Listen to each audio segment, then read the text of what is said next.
Bonjour à tous et bienvenue sur RTI 1. Voici les faits marquants de l'actualité de ce mercredi 23 février 2022. Alassane Ouattara de retour hier à Abidjan après sa visite à Accra au Ghana, à Addis Abeba en Éthiopie et à Bruxelles en Belgique. Le président de la République de Côte d'Ivoire évoque une mission particulièrement fructueuse. Dans ce journal, le chef de l'État ivoirien fait le point sur son voyage. Toujours en Côte d'Ivoire, les populations face à l'augmentation des prix de certaines denrées alimentaires.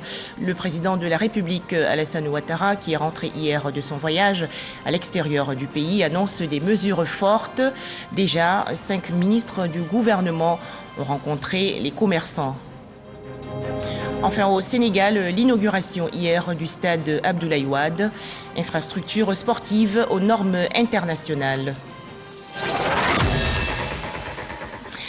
En Côte d'Ivoire, un conseil des ministres aujourd'hui, mercredi 23 février 2022, réunion en présence bien sûr du président de la République, Alassane Ouattara, qui a regagné Abidjan hier après une mission dans plusieurs pays, dont la Belgique. Le conseil des ministres se tient au palais présidentiel dans la commune du Plateau. Les détails dans nos prochaines éditions. Le président de la République de Côte d'Ivoire a donc regagné hier son pays après avoir pris part à d'importants rendez-vous dont le sommet Union africaine-Union européenne. Le chef de l'État, Alassane Ouattara, a été accueilli par les membres du gouvernement avec à leur tête le Premier ministre Patrick Hachi. Le point sur la visite de travail en Belgique du président de la République, Alassane Ouattara, c'est signé Jérôme Kofi Aboulin. Je viens de rentrer d'une mission qui m'a amené successivement à Accra pour un sommet extraordinaire de la CEDEAO et puis à Addis Abeba pour le sommet ordinaire de l'Union africaine et enfin à Bruxelles pour une visite de travail et le 6e sommet ordinaire de l'Union africaine, l'Union européenne. Alors, je commencerai d'abord par le dernier sommet, le 6e sommet Union africaine-Union européenne. J'étais accompagné par plusieurs membres du gouvernement, dont Madame la ministre d'État Kandia Camara, les membres du cabinet présidentiel, dont le ministre directeur de cabinet Fidel Sarasoro, Ali Koulibaly, ainsi que plusieurs ministres sectoriels, en raison des différents points à l'ordre du jour, que ce soit les questions de financement avec le ministre des Finances, les questions d'agriculture avec le ministre d'État, ministre de l'Agriculture, les questions de commerce avec le ministre du Commerce et ainsi de suite. Alors en Belgique, j'ai commencé avec une audience avec Sa Majesté le roi Philippe de Belgique, roi des Belges, ainsi qu'avec le Premier ministre de Belgique, M. Alexandre De Croo. Vous le savez, les liens d'amitié entre la Côte d'Ivoire et la Belgique sont anciens, historiques. Le roi Baudouin et la reine Fabiola ont d'ailleurs visité la Côte d'Ivoire en 1979. Et l'année dernière, en mars 2021, nous avons célébré avec la Belgique les 60 ans de coopération bilatérale avec le Royaume de Belgique. Donc c'est un pays avec lequel nous avons des liens très étroits. J'ai d'ailleurs invité Sa Majesté, le roi, à faire une visite en Côte d'Ivoire. Il se rend le mois prochain au Congo-Kinshasa et je pense que très rapidement, il nous précisera la date de sa visite avec la reine Mathilde en Côte d'Ivoire. De mon entretien avec le Premier ministre qui était assisté de Madame la vice-première ministre de Belgique, nous avons parlé plus en détail de la coopération économique entre les deux pays, les perspectives et aussi la nécessité de voir encore plus d'entreprises belges investir en Côte d'Ivoire. Et nous avons également parlé de la COVID-19 et la possibilité pour les entreprises belges fabricants de vaccins d'installer une usine de fabrication de vaccins en Côte d'Ivoire. Et j'ai également eu un déjeuner-débat organisé par la Chambre de commerce belgo-luxembourgeoise pour les États d'Afrique, des Caraïbes et du Pacifique, avec une centaine d'entreprises au cercle gaulois. C'est un endroit où j'ai déjà eu à rencontrer les entreprises belges en 2011 à la sortie de crise. Et bien évidemment, nous sommes tous réjouis de voir que la Côte d'Ivoire était passée d'un état de délabrement, donc d'insécurité, à un état prospère et en pleine croissance. Et je leur ai fait le bilan des 10 dernières années, comment la richesse nationale a augmenté, comment le taux de pauvreté a été réduit, et également quelles sont les perspectives. Et surtout, je les ai rassurés que nous continuerons de mener une politique macroéconomique de stabilité, de croissance, de réduction de la pauvreté. Et j'ai demandé aux hommes d'affaires belges et luxembourgeois de continuer d'investir en Côte d'Ivoire et surtout pour la transformation de nos produits tels que le cacao, l'anacarde, l'EVA et bien évidemment d'autres produits. Et j'ai rencontré de nombreux entrepreneurs et je crois que les perspectives sont bonnes pour continuer donc la bonne coopération et le bon degré d'investissement des entreprises belges en Côte d'Ivoire. Et je dois signaler que la Belgique est le deuxième investisseur européen en Côte d'Ivoire. La Belgique vient immédiatement après la France. Alors j'ai participé en Belgique au 6e sommet Union africaine, Union européenne. Je ne m'étendrai pas là-dessus puisque vous avez vu à la télévision les différentes audiences que j'ai eues avec les différentes personnalités. Mais nous avons parlé bien sûr de partenariat, de coopération, d'un nouveau cadre. Et également, nous nous sommes mis d'accord que la Covid avait été un désastre en 2020 et 2021 et que tout devait être mis en œuvre pour que 2022 soit une année de bonne croissance en Europe comme sur le continent africain. Nous avons parlé de financement. L'Union européenne envisage un financement de 150 milliards de francs CFA entre maintenant et 2030. Je crois que la grande partie sera par le secteur privé. Et nous avons longuement discuté de la nécessité de mettre à disposition des pays africains un autre montant de droits de tirage spéciaux du Fonds monétaire international. Vous savez que 30 milliards ont été mis à la disposition des banques centrales l'année dernière. Pour le moment, les pays du G20 qui vont contribuer à un fonds fiduciaire auprès du Fonds monétaire international sont à 55 milliards d'approvisionnement et nous souhaitons que ce montant puisse être porté à 100 milliards. Et nous avons proposé à la directrice générale du Fonds monétaire que nous avons rencontrée que ce montant puisse être décaissé assez rapidement, en tout cas si possible, avant la fin de cette année. Le sommet lui-même a été coprésidé par le président Charles Michel, qui est le président donc, du Conseil européen, le président Macron, qui est le président de la conférence des chefs d'État de l'Union européenne, et le président Macky Sall. Les thèmes, j'en ai déjà parlé, surtout en ce qui concerne la Covid. Il y avait plusieurs tables rondes. J'ai participé à la première table ronde sur le financement et donc le partenariat et la croissance des économies africaines. Et j'ai également participé à la table ronde sur l'agriculture et le développement durable. Le point à retenir, c'est que la meilleure manière d'avoir l'agriculture durable, c'est de donner de meilleurs prix à nos producteurs et de faire en sorte que, bien évidemment, la transformation ait lieu en Côte d'Ivoire pour permettre la création d'emplois pour les jeunes. Le président du Ghana, Nana Akufo-Addo, et moi-même avons rencontré également la présidente du Parlement européen, Madame Roberta Metsola, et le président des groupes parlementaires du Parlement européen pour parler de la future législation de l'Union européenne sur la cacaoculture durable et de l'accroissement des revenus des producteurs. Alors, j'ai également rencontré plusieurs autres personnalités à cette occasion.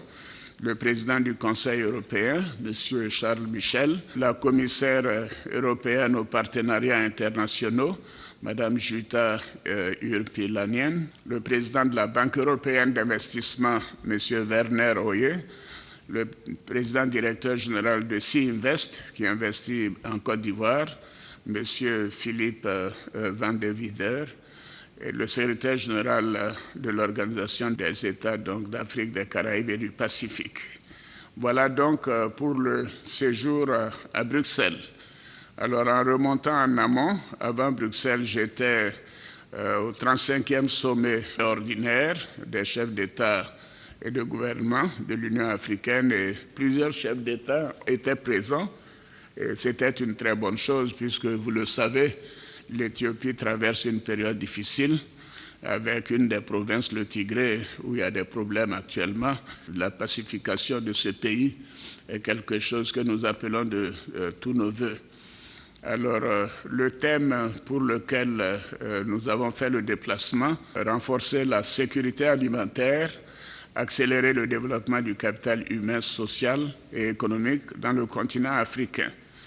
Ce thème nous tenait à cœur puisque nous avons ici un centre pour la nutrition et donc ce thème a été retenu par le sommet et l'année 2022 sera consacrée donc à la question de la nutrition. Le sommet a vu la désignation du président Macky Sall, le président de la République du Sénégal, comme président pour l'année 2022, en remplacement de Félix Tshisekedi, la République démocratique du Congo. Voilà, le sommet a été une occasion également de nous concerter et de préparer le sommet Union européenne-Union africaine. Et je trouve que c'était une bonne occasion. Et ceci m'a permis de rencontrer également plusieurs chefs d'État. D'abord la présidente d'Éthiopie, Mme Zewde Sahle-Work, le président Denis Sassou Nguesso du Congo-Brazzaville et le président Faustin Ange Touadéra, le président de la République centrafricaine. Nous avons parlé des questions bilatérales et aussi des questions régionales. Et avant d'aller à Addis Abeba, j'ai fait une escale à Accra pour le sommet extraordinaire de la CEDEAO sur la situation politique au Burkina Faso, en Guinée et au Mali. Là, vous connaissez également les résultats et nous continuons d'être en contact avec ces pays frères pour les encourager à un retour à l'ordre constitutionnel dans les meilleurs délais, dans l'intérêt bien sûr des populations et de notre sous-région. Voilà, comme vous le voyez, c'était une absence assez longue. La mission a été particulièrement fructueuse. Je m'en réjouis, mais je suis très heureux d'être de retour et de pouvoir présider le Conseil des ministres. Les prix de certaines denrées alimentaires, dont l'huile et la viande, ont considérablement flambé en Côte d'Ivoire. C'est une situation, bien sûr, difficile pour les populations. Alors, à son arrivée hier à Abidjan, le président de la République, Alassane Ouattara, a annoncé des mesures fortes, dont une réunion dans les prochains jours avec les groupements de consommateurs. Les explications de Jérôme Kofi Abola. Quand il descend de son avion sur le tarmac de l'aéroport Félix Houphouët-Boigny d'Abidjan, il est environ 16 h, ce mardi 22 février 2022. Le président Alassane Ouattara, accueilli par le Premier ministre Jérôme Patrick Achi avec quelques membres du gouvernement, signe ainsi son retour en Côte d'Ivoire après quelques semaines passées à l'extérieur. À la suite des honneurs militaires, au rythme de l'Abidjanaise, le chef de l'État accède au salon d'honneur du pavillon présidentiel où il fait le point de son séjour à l'étranger. Le président de la République, Alassane Ouattara, est ensuite invité à se prononcer sur l'actualité en Côte d'Ivoire, notamment pour ce qui concerne la question de la vie chère. Même en mission, je suis en contact quotidien avec le Premier ministre et plusieurs ministres. Vous savez, c'est un phénomène malheureusement mondial. Et si on prend le taux d'inflation en Côte d'Ivoire, évidemment, le taux d'inflation général est faible. Le problème de la vie chère résulte d'une déficience de l'offre. Je crois qu'il y a eu un peu de sécheresse ici et là. Donc les productions vivrières ont un peu baissé. En matière de protéines, vous savez également que les problèmes avec certains pays voisins ont ralenti donc l'acheminement du bétail. Mais nous avons, avec le Premier ministre, décidé que les ministres aillent sur le terrain et que nous puissions avoir également une réunion avec les consommateurs, le groupement des consommateurs, pour essayer de prendre des mesures pour essayer de contenir ces augmentations de prix. Bon, bien sûr, on ne va pas nous comparer à des pays voisins, mais je peux vous dire que le taux d'inflation dans la plupart des pays de l'Afrique de l'Ouest, entre 8 et 15%. Bon, en Côte d'Ivoire, nous en sommes à 3,5-4%, mais c'est déjà 3,5-4% de trop à ce qui me concerne.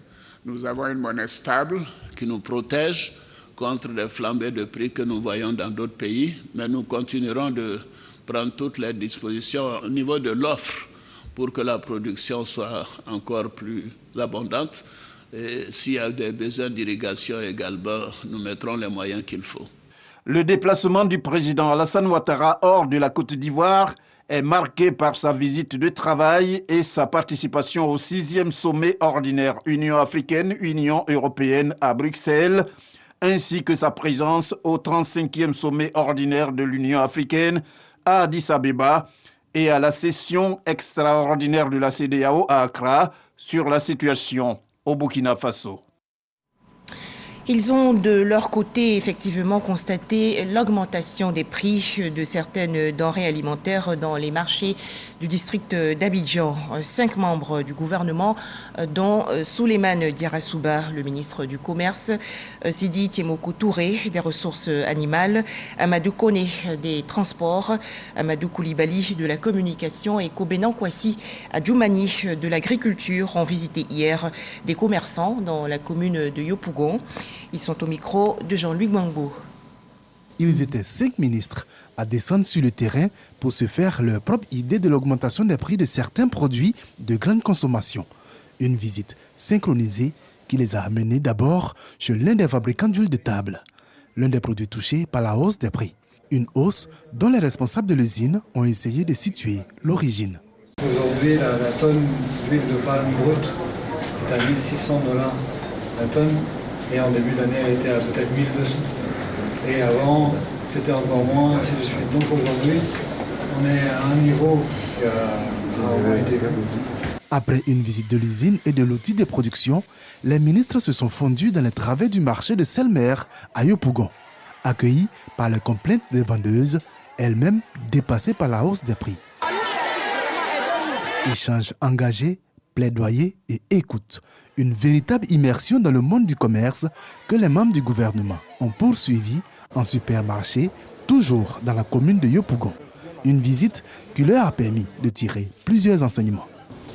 La problématique de l'achat de la vie est une problématique nationale à laquelle chacun doit s'attaquer. Et chaque acteur, commerçant ou pas, doit pouvoir jouer sa partition pour, bien sûr, le bien du panier de la ménagère. Donc nous invitons vraiment toute la population à un civisme sur ce secteur. C'est vrai qu'au niveau des marchés, nous avons constaté un peu de surenchère ici et là sur les prix, compte tenu en fait des prix additionnels qu'on ajoute par rapport au transport ou pour d'autres raisons.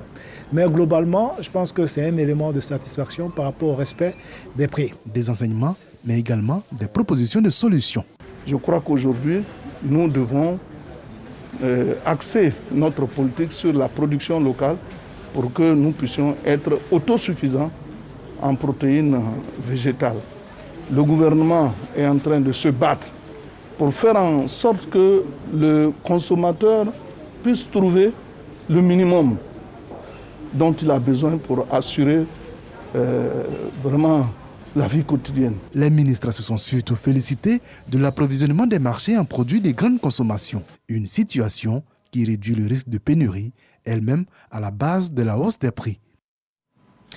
Dans l'actualité nationale également, cette opération de destruction d'environ 40 tonnes de viande congelée avariée. C'est une initiative des services de répression du ministère du Commerce et de l'Industrie. Cette viande avariée a été détruite à la décharge publique de Kossi-Ouane, localité située à quelques kilomètres du district d'Abidjan. Le point, Lanciné Bakayoko. Ces 36 tonnes de produits corrompus et périmés sont composés de viandes congelées de porc, de bœuf et de veau. Stockées dans des cartons, ces viandes avariées ont été acheminées à la décharge de Kossi-Ouane par ces camions sécurisés. Les cargaisons ont été détruites par enfouissement en conformité avec les exigences du centre technique. Ce sont des produits fortement avariés avec des dates d'opération déjà atteintes.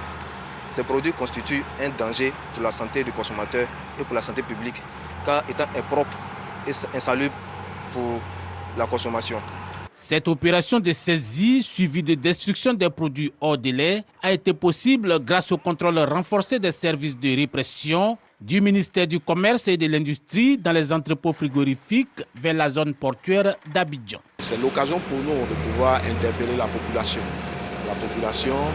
à la vigilance sur nos différents marchés et de saisir les services compétents, à savoir les services de répression des fraudes du commerce et même les services aussi de nos partenaires également, les services vétérinaires, pour que ce genre de situation ne puisse pas porter atteinte à la sécurité de nos consommateurs.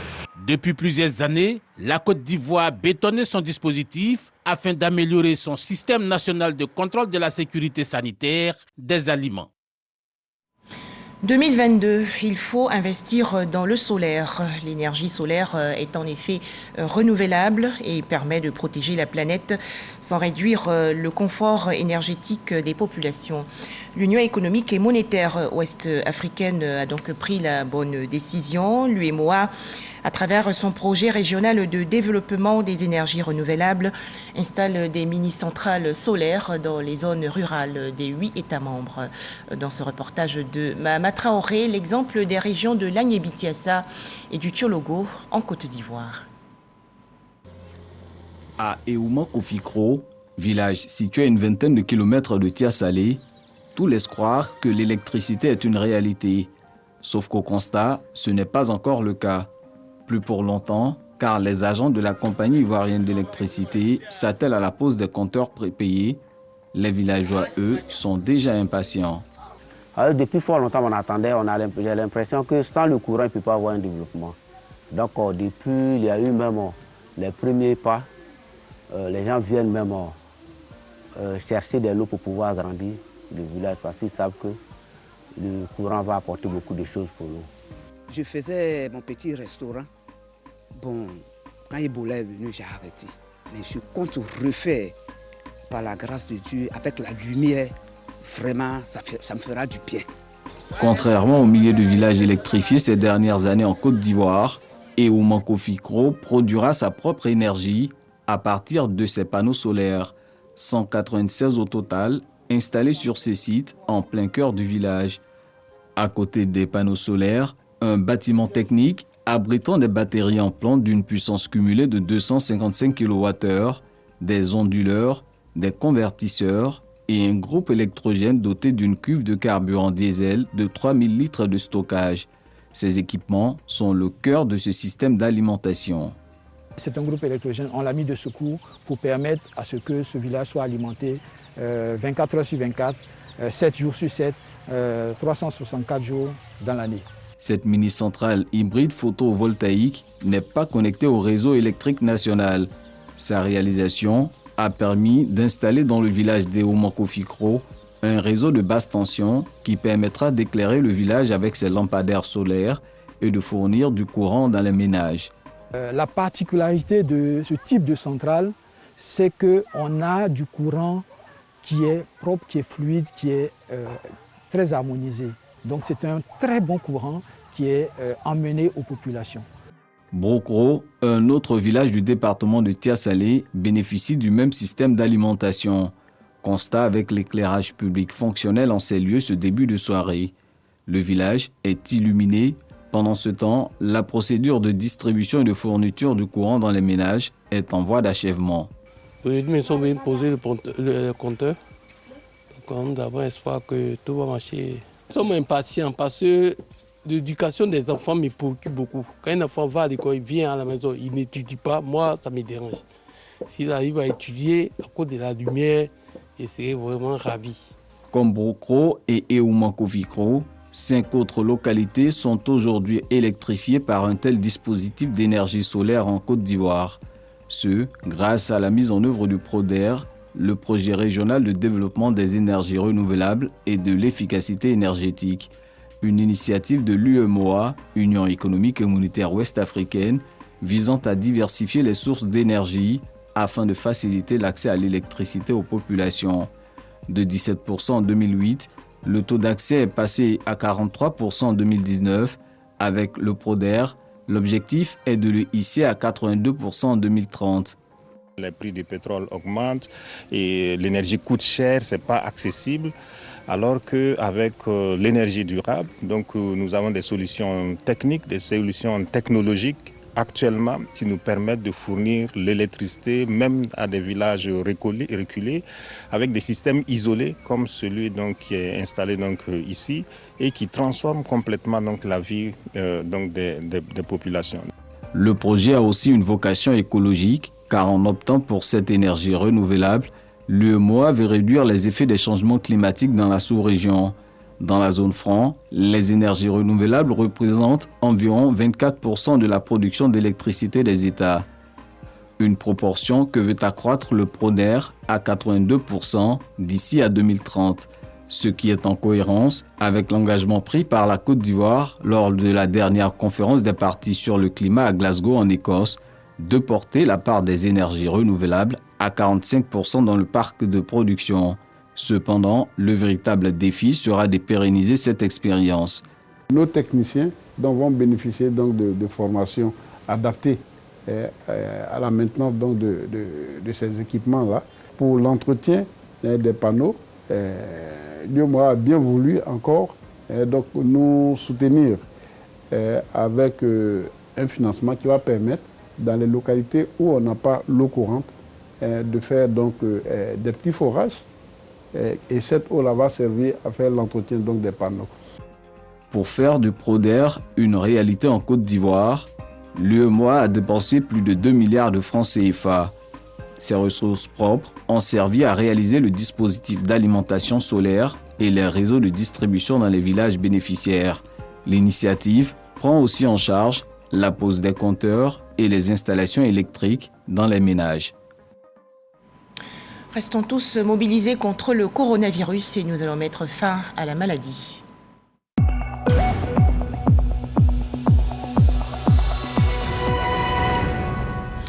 Le coronavirus en Côte d'Ivoire, 23 nouveaux cas ont été enregistrés hier par le ministère de la Santé, de l'Hygiène publique et de la couverture maladie universelle.